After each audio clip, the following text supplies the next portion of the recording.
Fernando Mendoza was supposed to become the new face of the Raiders, but now reports claim his recent behavior is creating major problems behind the scenes for the organization. And after multiple controversies sparked backlash online, people believe several sponsors are already starting to distance themselves from the team. On January 19, 2026, inside Hard Rock Stadium in Miami Gardens, Fernando Mendoza did something he had never done before in front of cameras. Indiana took home the school's first national championship in football in its history, defeating Miami 27-21. During his post-game celebrations, Mendoza was on stage with ESPN's Rasee Davis, accepting the award for the Offensive Player of the Game and overcome with joy.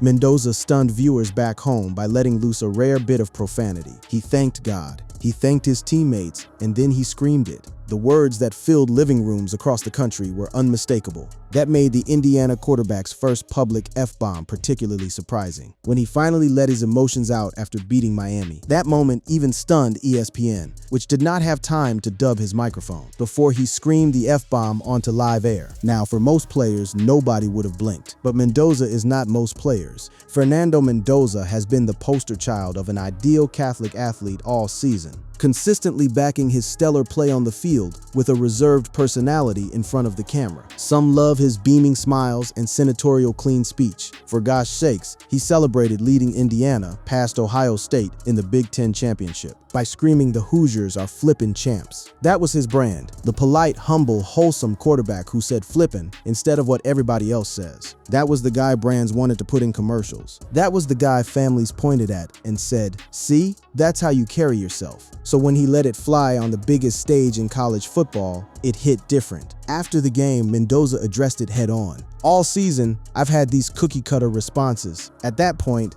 I think it was only fitting to open the floodgates, he told reporters. He also said he was overwhelmed by emotion and figured it was only fitting to break my stereotype. That was January. Most people moved on. Then came April. The Las Vegas Raiders selected Fernando Mendoza with the #1 overall pick in the 2026 NFL Draft. Mendoza becomes the 5th Heisman Trophy winner to be drafted by the Raiders organization, joining Marcus Allen, Bo Jackson, Tim Brown, and Charles Woodson. The franchise was betting its entire future on this kid from Miami. The whole city of Las Vegas was watching, and what did Mendoza do at his introduction to Raider Nation? He did it again. On Friday, Mendoza appeared on stage during a Day 2 fan draft party at the Raiders' Henderson, Nevada facility and dropped an F-bomb while expressing his excitement. The reaction online was immediate and ruthless. Fans on social media had some wild reactions to Mendoza cussing on stage. One fan wrote, "Disappointed to hear him dropping F-bombs. Words are important. You never hear Kirk Cousins talking this way." Others went further,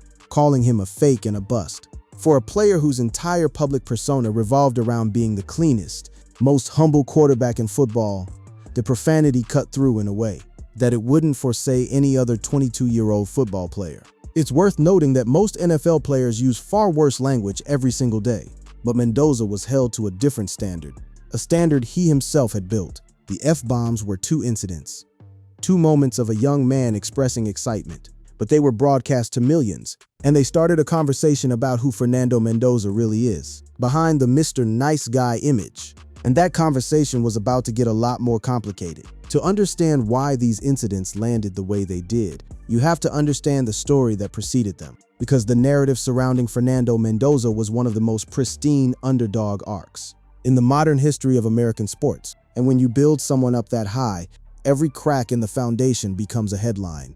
Fernando Mendoza was born in Boston, Massachusetts, while his father was completing a medical residency. His father is the pediatric emergency director at the Nicholas Children's Hospital in Miami. The family returned to South Florida shortly after Fernando's birth, and that is where he grew up, in the shadow of the University of Miami campus, surrounded by Cuban-American culture. Mendoza is of Cuban descent, with all 4 of his grandparents having been born and raised in Cuba. His paternal line originally came from Spain, from the municipality of Campanario, Badajoz, and from there they moved through Cuba around the 1760s, and later in 1960 to the United States.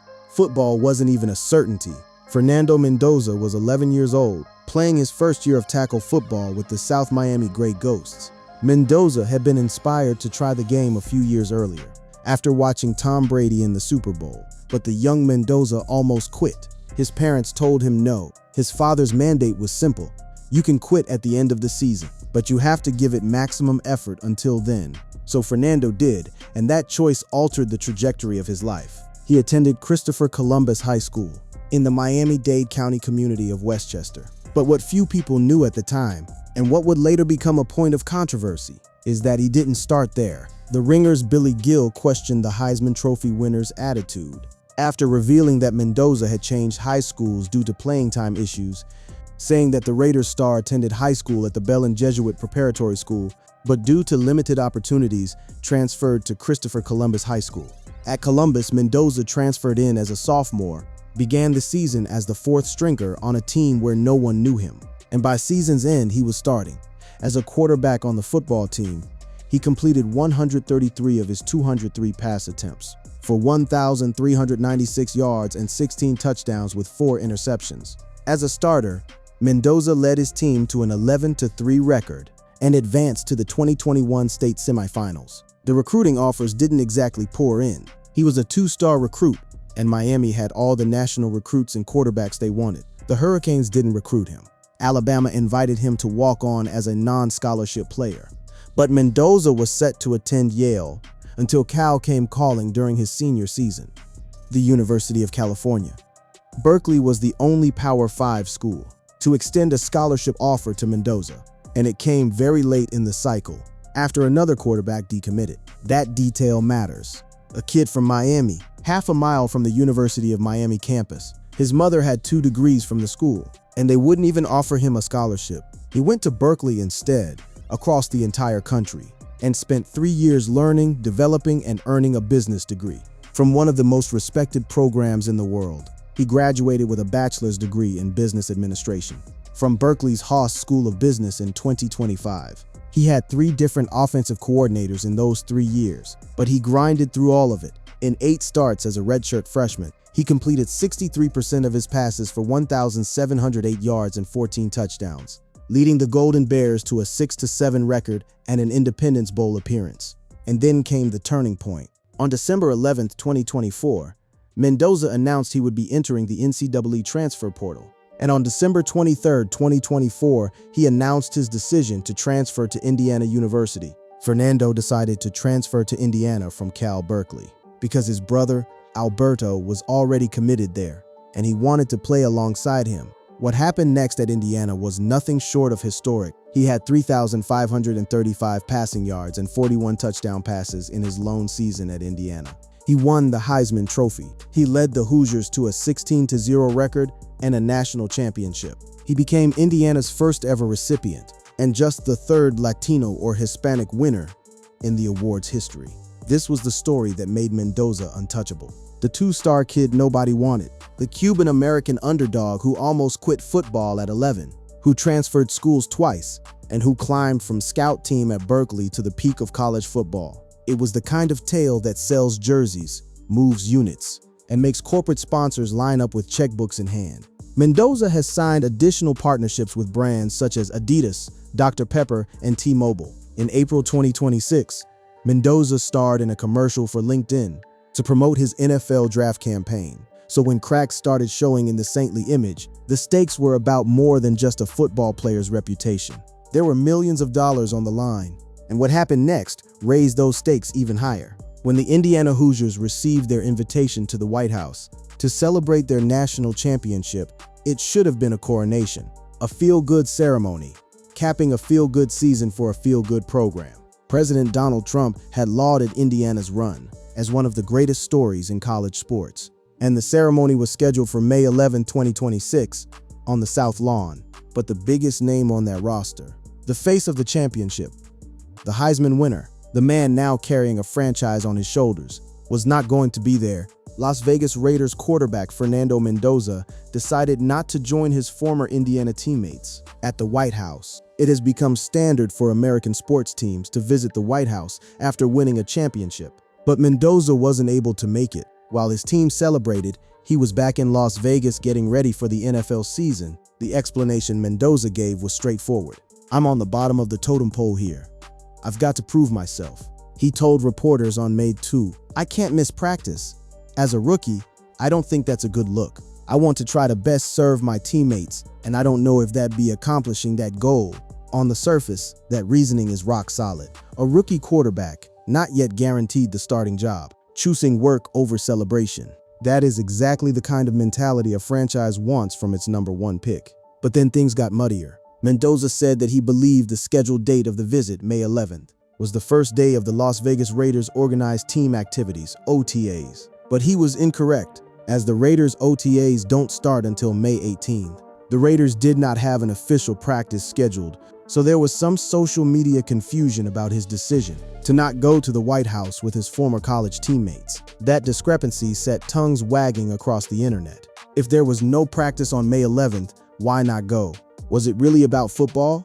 Or was there something else at play? There was some social media confusion about his decision, though team officials confirmed he was in the facility along with the rest of the rookies, a group that includes multiple former Hoosiers, who were also absent from the event in Washington. At the ceremony, President Trump made sure the world knew he had noticed. President Donald Trump made sure Fernando Mendoza's absence did not go unnoticed. Telling the crowd he was not happy, Mendoza did not attend the visit. After leading the Hoosiers to their historic title run, Trump told the crowd that Mendoza had called him beforehand. He was so nice he called because he's a big fan of ours. Then the unmistakable Trump addendum, "I'm not happy, but that's okay." Trump went on to note, with characteristic candor, that had the absence been for political reasons, the reaction would have been very different. If he was not here for other reasons, like he didn't like Trump, or he didn't want to come, I wouldn't even mention him. I wouldn't even mention the quarterback's name. The president then pivoted to praise. Trump went on to cite some of Mendoza's stats and accomplishments, saying, "Fernando couldn't be here today because, as I said, he's now a member of the Las Vegas Raiders, and let's see how good a team they have. I think he's going to do great. He's a winner." Now, the political implications of a high-profile athlete skipping a White House visit are always incendiary in modern America. It doesn't matter what the actual reason is. People project their own narratives onto the absence. One camp said Mendoza was being smart and focused. Another camp said he was making a political statement, and yet another group saw a pattern forming.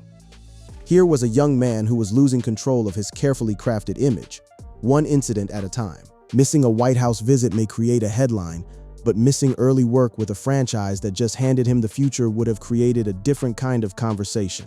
And for the sponsors watching that headline, no.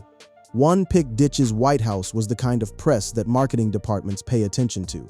Not because it's necessarily negative, but because it's uncontrolled. And uncontrolled narratives are the enemy of brand partnerships. The spotlight was getting hotter. The microscope was getting stronger. And Mendoza himself was about to pour gasoline on the fire with his own words. If the F-bombs cracked the image and the White House absence shook it, what Fernando Mendoza said next practically dared the world to tear it apart entirely.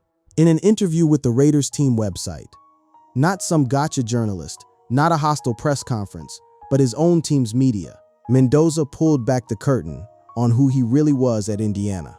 The number one pick in the 2026 NFL draft has the Mr. Nice Guy reputation, but according to the former Indiana Hoosiers star, that narrative isn't absolute. Although I've come off as very humble and pretty fuzzy and warm at the end of my Indiana career, when you have that equity, you're able to be like Number 4 Brett Favre and Number 12 Aaron Rodgers. If you ask my teammates, I wasn't always a nice guy. I was an a-hole sometimes because I wanted everyone to do their 1/11th, everyone to do their job. Hold everyone to a high standard, Mendoza said. He followed it up with an important qualifier. However, coming into a new organization starting from the bottom of the totem pole, I believe that leadership is earned, not given. Now, anyone who has ever played team sports at a high level knows exactly what Mendoza was describing. This is what competitive leaders do. They push their teammates. They demand excellence. They hold people accountable. Brett Favre did it. Aaron Rodgers did it. Tom Brady, Mendoza's childhood idol, was legendary for it. This is standard operating procedure for elite quarterbacks. But the optics in the moment were devastating, because you can't spend an entire season building a brand around being the most humble, grateful, God-fearing, clean-talking athlete in America. And then, in the span of 4 months, drop multiple F-bombs on camera, skip the White House, and then tell the world you were an a-hole to your teammates. The whiplash was real. And the critics were already circling before Mendoza made it easy for them. There were not a lot of doubts surrounding Fernando Mendoza's attitude and willingness to work hard when he was selected as the #1 overall pick. However, not everyone agreed with this, especially the Ringer's Billy Gil, who questioned the Heisman Trophy winner's attitude after revealing that Mendoza had changed high schools due to playing time issues. Gil stated that Belen Jesuit was rivals with Christopher Columbus High School, and he raised questions about the QB's loyalty after he had made that decision. The Mendoza family did not appreciate the commentary. Mendoza's father, Dr. Fernando Mendoza Sr., did not like the comments made by Gil and fired shots at him with 3 clown emojis on the clip that was making rounds on the internet. That family response, while entirely human and understandable, prompted Gil to double down. "I was joking before, but now I'm kind of wondering if that light criticism that clearly was a joke is getting under the Mendoza family's skin. Are we worried a little bit about like real NFL criticism and what happens?" Gil said on the Ringer tailgate show. Meanwhile, an anonymous ACC coach added fuel to the inferno. A detractor came out of the woodwork as an anonymous ACC coach told ESPN that he didn't believe Mendoza had the NFL traits. This was a nameless, faceless critic, the kind of source that can say anything without ever being held accountable. But the quote spread across every sports media platform like wildfire. And then the rookie minicamp footage dropped. The Raiders posted highlight clips of Mendoza throwing at the Intermountain Health Performance Center. Former New York Jets scout Daniel Kelly posted a video of Mendoza's highlight reel from the Raiders rookie minicamp on X, but he wasn't posting it as a compliment, writing, "Let me guess, they will edit out all the interceptions and all the bad-looking passes Fernando Mendoza makes from here until the preseason starts." This time, though, someone had Mendoza's back. Raiders wide receiver Philip Dorsett defended Mendoza and called out the take. Philip Dorsett, too, is a Super Bowl champion and a man who has lined up across from some of the best corners in NFL history. His response was blunt, "Yeah, duh," just like all the other 31 teams do with their QB. The thing about Dorsett's defense is that it revealed a larger truth. Philip Dorsett showing up to defend Fernando Mendoza online shows you where the locker room stands with its quarterback. The people who actually knew Mendoza, the people practicing alongside him, watching him work day in and day out, had zero concerns. But the internet doesn't operate on first-hand knowledge. The internet operates on perception, and the perception of Fernando Mendoza had shifted from Mr. Perfect to Mr. Controversy in a matter of weeks. Raiders Hall of Famer Tim Brown offered his own perspective, and it carried the weight of a man who has seen franchise quarterbacks come and go for decades. Don't try and be Tom Brady. Don't try and be Patrick Mahomes.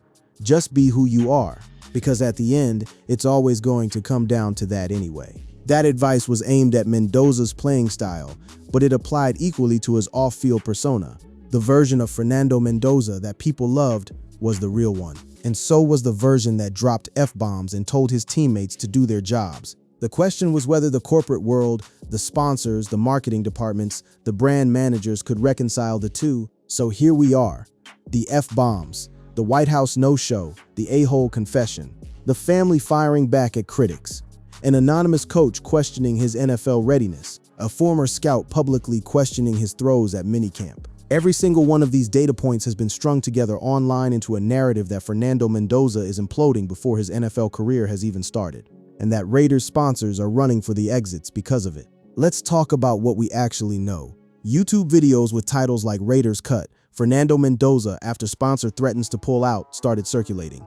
In the days following the White House visit, they were dramatic, they were alarming, and they painted a picture of a franchise in crisis, hemorrhaging corporate partners because of its new quarterback's behavior. But here's the reality.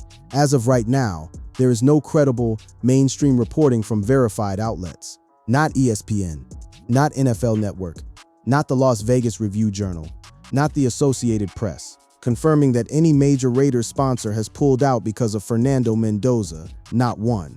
What we know about Mendoza's actual brand portfolio tells a different story. Mendoza has signed additional partnerships with brands such as Adidas, Dr. Pepper, and T-Mobile. In April 2026, Mendoza starred in a commercial for LinkedIn to promote his NFL draft campaign. In March 2026, Mendoza was a part of an online promotion for Epic Games Fortnite, along with Olympic figure skater Elisa Liu. These are active recent partnerships, some signed after the national championship F-bomb. suggesting that corporate America has not been spooked by Mendoza's behavior. What we also know is that the Raiders themselves have given zero indication of concern. Within his first few hours inside Raiders headquarters, Mendoza showed the traits that made him the #1 pick, and not just the ones tied to arm strength or footwork. First impressions matter for any rookie, but nothing about his demeanor felt manufactured. He was simply being himself. The franchise that spent 7 months scouting him, that turned down every trade offer for the #1 pick, whose GM said, "Call up Fernando. He's the guy." They are not wavering. Raiders GM John Spytek said, "I think any coach is excited to work with a big, athletic, talented thrower that is extremely smart and a very driven worker. And that's been our experience with Fernando." Spytek also noted, "The thing that comes back from all these people that work with him is like, man, this guy's a machine. When it's time to work on ball, time to study ball, time to get on the field and throw, he's a machine." And Mendoza himself addressed the noise at his introductory press conference. "I haven't proved anything. My college career was very blessed, and it was great. Very significant career. However, in the NFL, I'm at the bottom of the totem pole again. I'm really looking forward to proving it every single day to everybody in the building." The truth here is far less explosive than the headline suggests, but it's far more interesting. What we're witnessing is the collision between the content machine and reality. Fernando Mendoza built an image so clean, so polished, so relentlessly wholesome that even the slightest deviation from it becomes a story. A single curse word on live television. A decision to prioritize work over a ceremonial photo opportunity. An honest admission about competitive drive. These are not scandals. These are the normal, messy human moments that every 22-year-old experiences. Except most 22-year-olds aren't carrying a franchise's hopes, a family's legacy, and multi-million-dollar brand partnerships on their shoulders. This kid was the 4th-string quarterback at Columbus High School as a sophomore. He was headed to Yale because no Power 5 school wanted him. He was a 2-star recruit who earned his scholarship only because another quarterback decommitted from Cal. He spent 3 years working through 3 different offensive coordinators at Berkeley, earned a degree from the Haas School of Business, then transferred to Indiana and, in one magical season, led a historically mediocre program to a 16-0 record and a national championship, won the Heisman Trophy, and was selected #1 overall in the NFL draft. His mother battles multiple sclerosis, and he has raised tens of thousands of dollars for MS research through his NIL platform. He delivered part of his Heisman speech in Spanish to honor his Cuban grandparents. Meanwhile, Mendoza will have to beat out veteran quarterback Kirk Cousins, who signed a 2-year, $12.6 million deal with the Raiders for the starting job. Former NFL wide receiver Nate Burleson believes the Raiders should allow Cousins to start for a season, saying, "I think Kirk's going to have to fumble that opportunity away." The competition for the starting job is real, and it's another reason Mendoza chose work over everything else, including the White House. The sponsor Exodus narrative was born in the comment sections, amplified by AI-generated YouTube thumbnails, and fed by the insatiable demand for controversy around the most high-profile rookie in football. But it doesn't square with the evidence. The brands are still there. The Raiders are still committed. The teammates are defending him publicly. The Hall of Famers are offering him counsel. And Fernando Mendoza is in the building doing the thing he's done at every single stop of his journey, putting his head down and working. Whether or not he becomes the franchise quarterback the Raiders desperately need, whether or not he beats Kirk Cousins for the starting job, whether or not he lives up to the impossible expectations of being the 1st overall pick, those questions remain unanswered and won't be settled until real football games are played. But the idea that sponsors are fleeing because a 22-year-old dropped an F-bomb and skipped a photo op, that tells you more about the machine that churns out sports content than it does about Fernando Mendoza. The real story isn't a scandal. The real story is a kid who, at every crossroads of his life, chose the harder path and is about to do it all over again.